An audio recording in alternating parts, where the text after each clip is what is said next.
I forgot to hit record. Now I think I'm recording.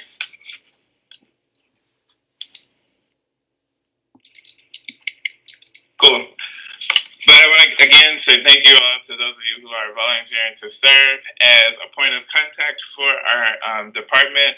The work that you all are doing and putting into this is really meaningful and beneficial to our students because being in isolation isn't easy, and so knowing that they have someone in their corner there to support them personally, academically, and also just to check in and see how they're doing means a lot to them. And so, once again, thank you for that. So, why is this important? Why are we asking you all to be points of contact for our residential students who are in isolation?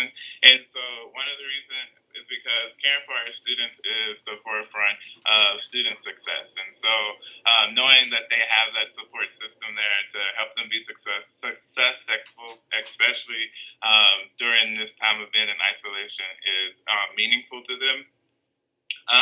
If students do not feel supported, they cannot be their best selves, especially in an environment where they're not seeing anyone. They may have some calls, but they're in isolation. And I've had conversations with residents where it's like, oh, they were looking forward to my phone calls, and so we are there to be that support system for them, so they can be their best selves. We are the critical liaisons during a time of social and physical isolation. It is our hope that you can be a source of social support. So checking in with them, seeing what their current Netflix binge is or what they're watching on Hulu. Are they keeping up with the NFL now that they have started back up? Nicole told me that she had a 10-minute conversation about football the other day with one of her students. Academic support. What is it that we can do to help them be academically successful while they are in isolation? Who can we reach out to? What resources can we provide? And then again, other resources, USF resources as needed. So who goes into isolation? So we have two reasons as to why people would go into isolation. And so the first one would be a student testing positive for COVID-19. And so they would get tested, their results come back positive for COVID-19. Student Health Services contacts residential education, and then we would then contact the student, and they are usually aware that they're going to get a call from us because they know that they have tested positive for COVID-19. Also, another type of student that would go into isolation is a residential student who is considered high-risk exposure. And what today at 11:08, September the 17th, high-risk exposure means an individual that is no longer than 15 minutes, longer than 15 minutes with someone who is positive for COVID-19. And so Student Health Services will conduct contact tracing and consider who falls within that high-risk exposure. They'll let our department know, and then we'll give them a call to let them know that they've been in contact with someone who has been who tested positive for COVID-19, and then we'll talk to them through the isolation process. During this time, for either cases of positive results or someone who's had high-risk exposure, we ask them if they want to isolate on campus and off campus, and then we'll talk them through the how we're going to go about doing that. So this is our isolation process for on-campus students. So Student Health Services contacts the student to let them know, and then Student Health Services contacts us, and then we will contact the student to let them know their assignment, but also we ask some questions to get some information to prepare them for their time in isolation. So what we do, the people who reach out to students, we call this our information gathering process. And so we ask them if they have a meal plan. And then with that, we also ask if there's any dietary restrictions or allergies that we need to know about, so we can put it in a form that Dinah has access to so dining can know what type of meals to bring to those students. We ask if there's any in-person classes or any in-person labs. And from that, our Dean of Students will send a letter to the professors to let them know that they will not be able to come to classes in person. We also ask about emotional support animal, if they have one or if they don't have one. And if they do have one, that's information that we need to know as we prepare them for isolation. They'll also be given an isolation resource guide, which we'll take a walk through here in a little bit to help them with what isolation will look like, and also give them the resources that they'll need while in isolation. And that isolation resource guide will be given to them via email. And as a point of contact, you'll be CC'd on that email. And so when you get that email, go ahead and look through the isolation resource guide so you know what they're receiving. And if they have any questions, you'll be able to answer those a little bit easier. So they'll also have reminders about packing a list for 14 days. And so they'll need to bring, we tell them to pack for 14 days. So they'll have everything that they'll need. So bring whatever they need to make them comfortable. Snacks, comfort food, prescriptions, and feminine products. And again, like I said, clothing for 14 days. Also, something else that we typically do tell them is to bring any laundry detergent if they need it, just in case they are in there for 14 days and they need to do laundry. In the isolation resource guide, we show them how to do laundry in their room. Cool. So the first touch base meeting. How to get in touch with your student. So to get in contact with your student, you can reach out to them through Microsoft Teams message to set up a Teams meeting to talk to them and introduce yourselves and let them know that you'll be their point of contact. Or you can send them an email.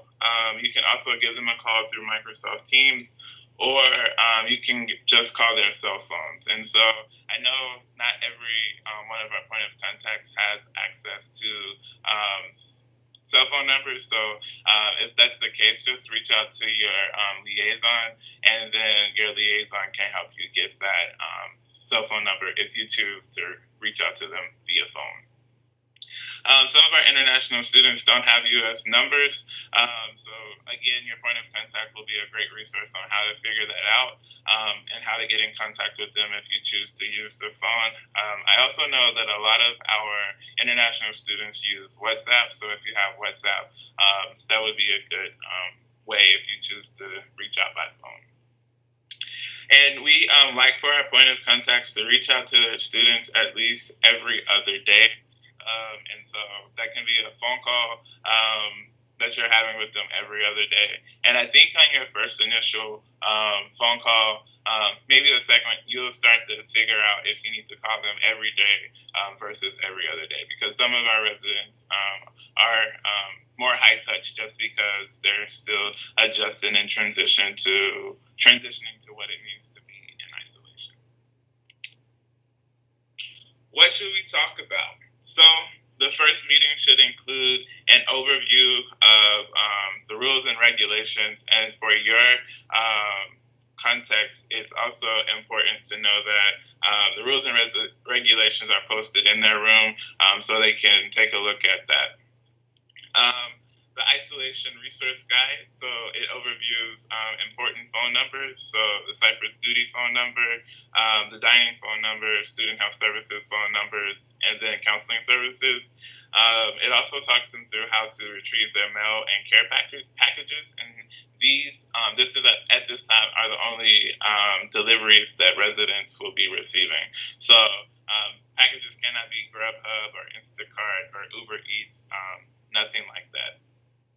Also, it's a way for them to list resources on how they can stay connected using Pools in the Cloud, which is our online platform for community building with our residents, and then also Microsoft Teams and other virtual events.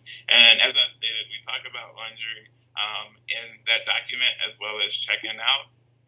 And usually our students will receive a call from Student Health Services, and then when students are in isolation, their access to their building where they permanently stay is removed. And so student health services usually lets us know, but sometimes depending on the demand of how many students they're communicating with, there may be a delay in getting to us. And so if you're their contact and they say that they've been cleared by student health services, but they haven't heard back anything from us, just feel free to reach out to your liaison or have them call the Cypress duty phone, and then we can confirm that they've been cleared to move so they can get their access restored and everything like that. So I'm going to take this moment to pull up the resource guide and the communication tracker. So I'm going to stop sharing my screen and pull up these documents. While we're doing that, are there any questions at the moment?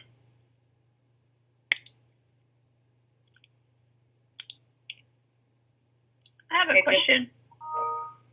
Go for it. Sorry, I had a student ask if they need to fill out the symptom tracker while they're in isolation.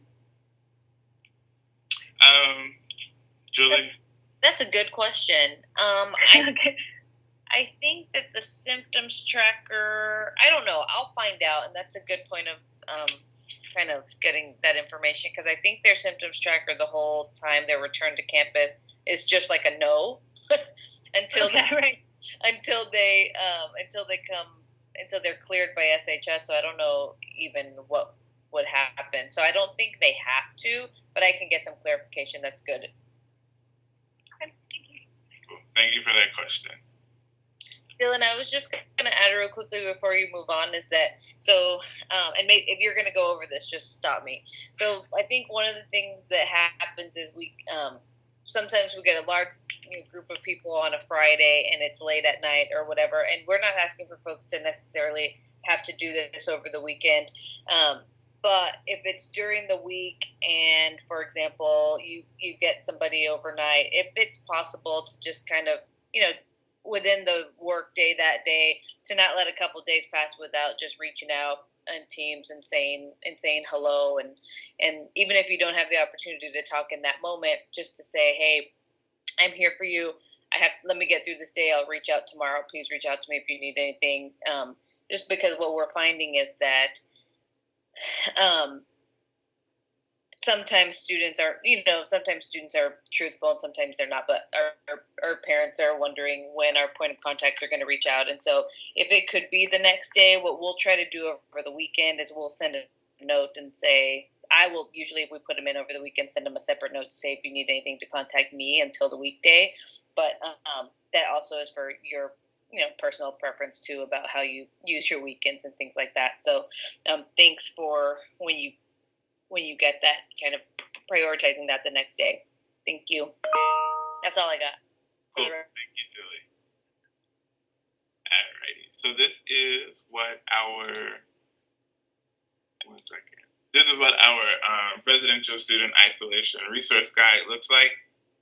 And again, this will be attached in the email that they'll receive with their room assignment for Cypress, and also just some directions for preparing for isolation. As you see, we have our important phone numbers. The Cypress duty phone is used for those non-medical emergencies. So if they have an actual medical emergency, they need to reach out to call 911. I'm going to go ahead and pop down to page 5 because this will give them some resources and some reminders. And so this highlights the important contacts. It tells them things not to forget, and also some of those things that are in case of the emergency. And I see, Paige, you raised your hand, so I'll go ahead and get your question. I did that by accident. I don't have a question. Okay, cool. Cool. And then some self-isolation reminders. And so a big piece is not to leave their room, and then there will be no outside food deliveries, and also that they shouldn't be visiting each other. Usually when students go into isolation, they're going into isolation with friends who they've been around, and so they end up knowing that, like, oh yeah, my friend on the hall is in the in isolation with me, but they shouldn't be visiting each other during this time. Also, something that I don't think has happened, but just if this ever does happen, if Diane ever says come outside of the building to pick up their meal, they shouldn't be leaving to pick up their meal from dining. And in that case, they can call the Cypress duty phone, and we will follow up with that. This is information about dining and gives them a little bit more information about what they'll need. And then we also have linked the isolation menus here. So if they wanted to see what's being served for that day, they can do that. Again, this is the number for dining. And we really want our students to be able to advocate for themselves. So with the first issue with dining, we tell them to call so they can voice their concerns, or maybe I'm not receiving enough food. Maybe I didn't tell the person who called me that I was actually allergic to tomatoes, and I can't eat this pasta that was delivered tonight. And so we tell them to do that first, but if they continue to have any troubles or concerns with dining, they can contact you, or they can contact the Cypress duty phone if it is after hours about their meals. And then again, we talked about receiving mail, and they can figure out this is the document that will tell them how to email Megan, who will coordinate receiving the packages in their mails if they have any of that. And then again, talking about laundry and how to do laundry in their room, and some key takeaways when it comes to checkout. Cool. So I am going to pull up our script next that we have created.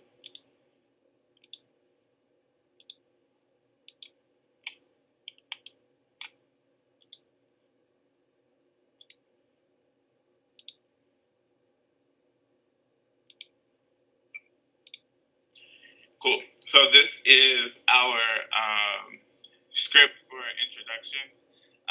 With introductions, what we say to do is this script has the key things that you need to talk about, but feel free to make it your own, and make it sound like you're the one who's talking and not the people who worked on this script. And so some of the big things that it talks about is health and safety, talking about, again, touching on they shouldn't be leaving their room, how to get delivery packages, and then also letting them know that they need to follow the guidelines that we have in place for them while in isolation. If anything is found to be, any regulations are found to be violated, we will have a referral to student conduct and ethical development. And so we talk about the possible sanctions that could come from that. Could be, any sanctions, but also provisional suspensions or expulsions. This isn't meant to scare them, but necessarily just to make sure that they're acting right. And when you talk about this part, feel free. Obviously, talking about discipline is never fun, but feel free to be like, we want to make sure you are being your best selves and on your best behavior, and just touching on things like that. And again, highlighting these important phone numbers for them. Are you not seeing my screen share, Jason? Can anyone else see it? I can't see it. Okay, cool. It says that it's sharing. That's so weird. I'm gonna drop some things in here as well. It was going in and out for me. Okay, got you. Cool. I'm gonna go ahead and drop these in the chat.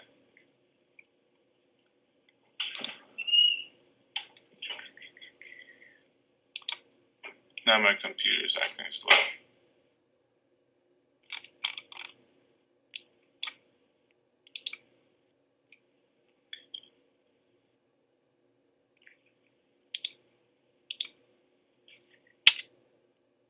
So I am putting the introduction script in the chat.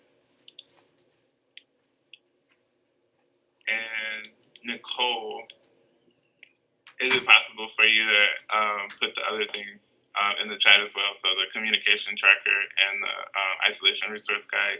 Yes. Thank you. And I think it's taken its time to send. Cool. All right. Thank you, Nicole. Cool. So what I just dropped in the chat, and I think it's still sending, is this introduction script. And you'll also be added to a Teams page that is called COVID Care Point of Contacts. And so in that, in the Files tab, there will be a folder that says Point of Contact folders. And so if you click into that folder, you'll see a folder with your name on it. And these documents, the introduction script and the communication tracker that I'm about to pull up, will be in your folder. And so the next thing I'm going to pull up is just the communication tracker as well. And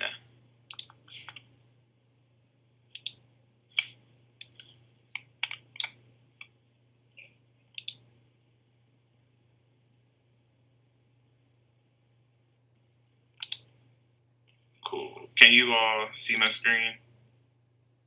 Cool. Thank you, Jason. This is the COVID Care Team Communication Tracker. And so with this, you will, for every student that you have, you'll create a new communication tracker document. So you can just copy, and then you'll fill in the student's name, your name, the date of isolation, and the place of isolation. The reason that's there is because some of you all will be receiving off-campus students as well, and so that will let us know if they're on campus, off campus. And you'll start using this communication tracker for your first communication with them until until they've been cleared to return back to their permanent place on campus. And so it touches on how you're feeling. If they've heard from student health services, how their stress levels are the meals and classes, and then any other notes from the call. And so these notes could be, they're having a great time in isolation, great with quotations around it, but they've found methods of way of connecting with their loved ones and friends and family, and setting up different FaceTimes or Skype calls and things like that. I know some students have brought gaming systems into the isolations, and so maybe they're having D&D campaigns and things like that. So these are the good things to know that they are occupying their time. And so this will also be in the folder as well. Cool. I'm going to pop the presentation back up.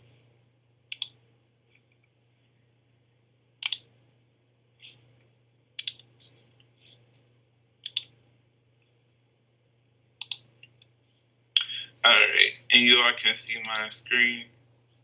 Yes. Perfect. Cool. Then we have a part 2, things that you are talking to them about, and this is usually what happens after the first conversation that you've had with them. So again, putting this into the communication tracker form, asking about classes. How are classes going? Is it being more difficult? Classes more difficult now that they're in isolation, or are they focusing more because they are in isolation? Asking about their general well-being, asking about their meals, again, how they're spending their downtime, have they been in contact with friends and family and loved ones? Talk about interests.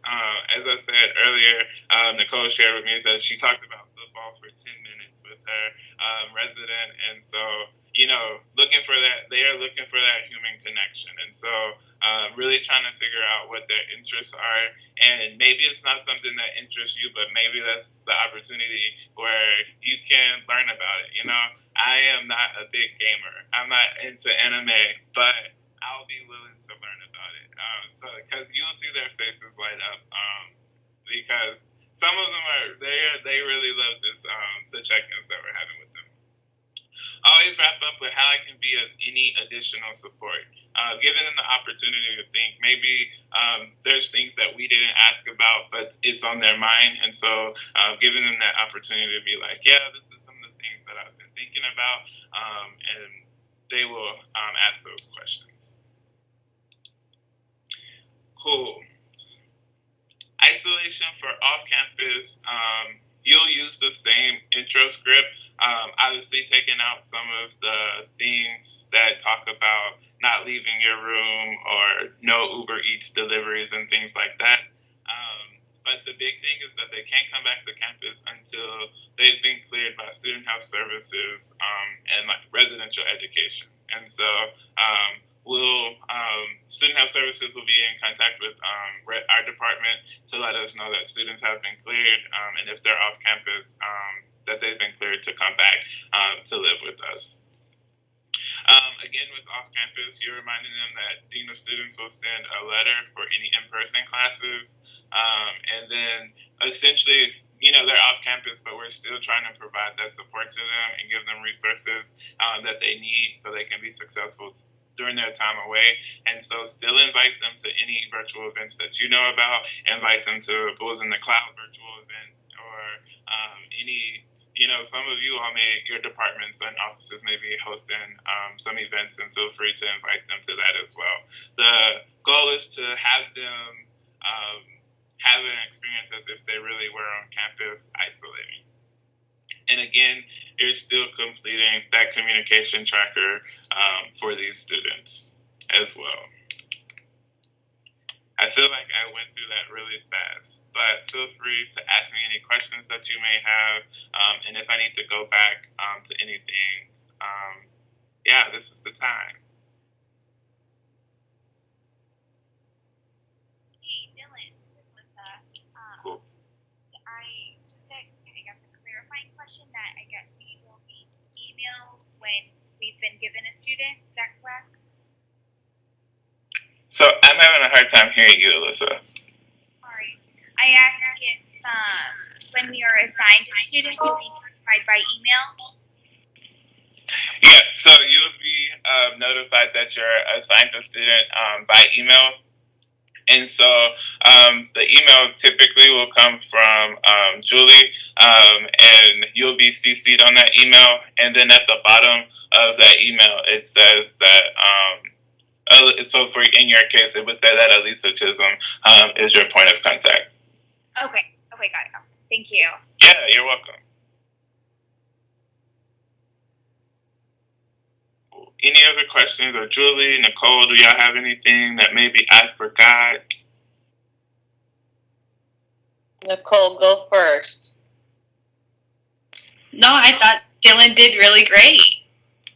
Of course, always. I think, so one of the things, just for some context about how we're managing how many people, how many students that you'll get, is that we have a member of our team who developed somehow, I don't know how to explain it, but as we give you one, it gives us a general count so that we don't kind of overwhelm you all. It was okay when we had 20 students in isolation and everybody had one or two and I was keeping track on a Post-it, but that no longer became a thing that could happen once we started to get 50, 60, 70 people in isolation, both on campus and off campus. And that's one thing that you'll notice, that there will be folks who are isolating on campus and isolating off campus. I think Dylan said that. And so you'll know, because the email that you'll be copied on for residential students that are off campus isolating, said the subject is we're here for you while you're away, versus the ones where they're on campus and it says getting ready for your isolation space. And so I think one of the biggest things that we noticed was that going into isolation is kind of stressful, and there's no way that they can process all of that information when they're just trying to physically get their things over into isolation. And so then all of the things that we need them to remember, for example, you can't go outside of your room, you can't visit your friends, and you can't go outside. All of those things were missed in the documents that we sent, because it's just so much to take in. And so then we had to, based on new scenarios that happened in real life, had to make sure that our point of contact were immediately reaching out, and then they were going through the script pretty immediately, both to provide like that structure of expectations, and to say like this, you may get suspended if you don't follow these rules, but then also how do we couple that with extreme success? Yeah, exactly. And that was me. I actually had the big Post-it that's like bigger than the size of my face, and I really thought it was a great, it was a great process, but it wasn't. It wasn't, especially when I just needed to get more help, right? Like I could only have the Post-its just for me, but when other people need to know. But so I thank you for that. I think that one of the things that we're finding out is that sometimes students answer, sometimes they don't, but that when they need the help the most, they do answer. So thanks for that, and thanks for connecting with them and spending some time with them. I think another thing that I wanted to add and touch on is setting your students up for success when you're out of the office, or even for the weekend. And so if you're going to be out of the office, let your liaison know. And kind of that's what the communication tracker comes in handy. But also just set up like a 15 or 30-minute meeting with your liaison to let them know you're going to be out of the office and how long you're going to be out of the office. Because if it is longer than maybe 2 days, then we may work and see maybe we give this to this student to another point of contact, just so they're still having some consistent check-in with the point of contact. Over the weekend, maybe shooting them a Teams message or giving them a phone call, whatever, however your follow-up with them like it falls in line, but letting them know, you're out of the office for the weekend, but making sure that they have the number for the Cypress Duty Phone and Student Health Services. I know some points of contact earlier in our training this morning, one point of contact said, yeah, I gave them my cell phone number. So, that's within your comfort level. That's not an expectation for us. But letting them know that how to get in contact with someone over the weekend and while you're out of the office, so they can feel supported 24/7. Yeah. Cool. Well, I think that is everything that I have on my agenda to talk about. Yeah. I think the only other thing is to reiterate your point, Dylan, about your points of contact. So it's either going to be Dylan or Kara Zarnock or myself. Is there anybody else? Or Stephanie Jamaica? And they have currently been like, I stopped giving them students and I gave them point of contact so that you all would also have a point of contact, and also so that I wouldn't have to, field questions from 40 points of contact. And so we've been working really closely to make sure that we make things as streamlined as possible for the folks that are on this call. And we'll continue to have trainings, but if you already went through it, you probably don't need to come again. But we needed to find a way to get folks all on the same page with kind of the new expectations that we're learning and we're growing through this process as well. And I'm just so grateful for everybody who has volunteered to serve in this role. So if it starts to get where you need to tell us, yeah, okay, I'm busy this week or whatever, we can always say like that we're not going to give you any more during the time of your extra busy season, whatever that might be. Okay, so thank you for that. I also don't know how long this will last, and so if you get to a point where you're like, okay, I can no longer do this, we might still be doing this in the spring, and so only time will tell. But just communicate with us. We're grateful for any time that you give to us and to our students.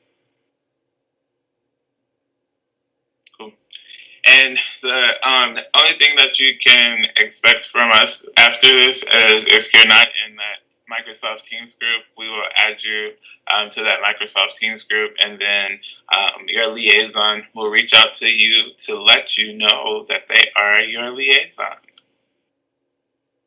So, new people, thank you. And if you've been a point of contact, continued thanks goes out to you as well. Thank you and have a good rest of your Thursday. Wow, it's a Thursday.